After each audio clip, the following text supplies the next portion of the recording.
Segundo alguns estudiosos, o caráter da criança, a personalidade dela, a natureza dela, é definido entre os seus 4 anos aos 7 aproximadamente. Às vezes vai variar 1 ano ou 2 anos, mas é fato, até 8 anos de idade, o caráter, a personalidade, a natureza daquela criança é bem definido.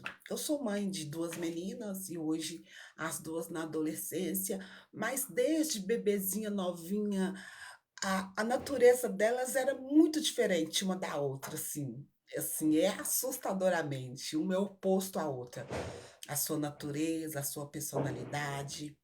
E geralmente o caráter definido pelo meio que a criança vive.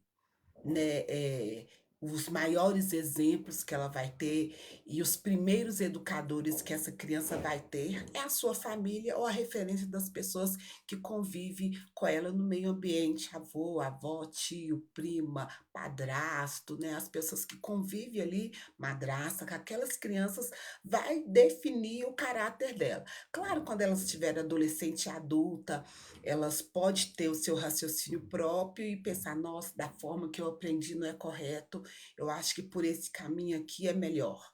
E aí, na sua fase adulta, eles vão fazer outras escolhas, outras definições.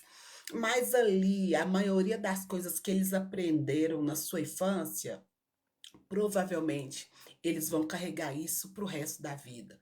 Então, quando a gente leva essa criança para a escola, para ela ser alfabetizada, literalmente essa criança vai ser alfabetizada. Ela vai ter o seu letramento, que é diferente de ser educada.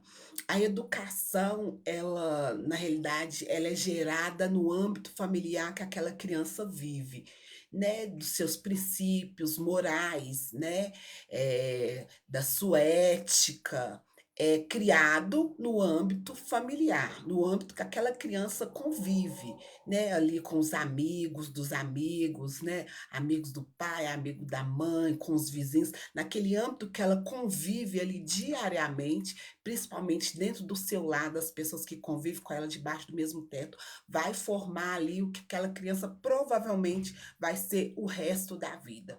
Se uma criança ela vive, no meio de pessoas viciadas, no meio de pessoas que é envolvida com algum entorpecente, com alguma criminalidade, com muita vulnerabilidade, ela vai achar aquilo ali extremamente normal no seu convívio e provavelmente na sua adolescência, na sua fase adulta, possa ser que ela envolva com algumas coisas daquilo que a família está envolvida.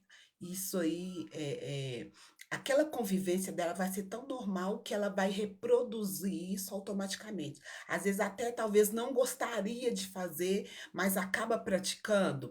Por exemplo, uma criança que ela vive em um lar que tem muita violência e vê ali a sua mãe sendo espancada pelo seu pai ou padrasto. Aí se for um menino: "Nunca eu vou fazer isso com ninguém, eu não aceito, eu não concordo". Aí de repente esse menino cresce, vira um homem e ele reproduz isso com a sua namorada, com a sua noiva, com a sua esposa e com seus filhos. Por quê? Porque foi algo que ele conviveu tanto tempo que para ele, ele normatizou aquela situação. Então quando você envia uma criança para uma escola para ela ser alfabetizada, literalmente ela vai ser alfabetizada. Mas o maior educador desta criança é a sua família e as pessoas que convivem com ela.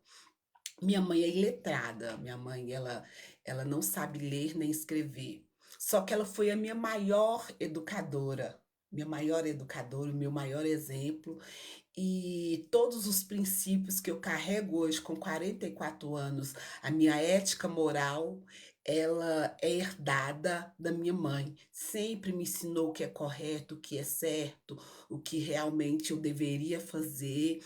E eu falo com todas as letras, o maior educador de uma criança são as pessoas que convivem com ela, principalmente os seus pais, pai e mãe que convivem com aquela criança diariamente. Provavelmente ela vai carregar esses princípios para o resto da sua vida. Você é um educador? O que você tem ensinado para suas crianças?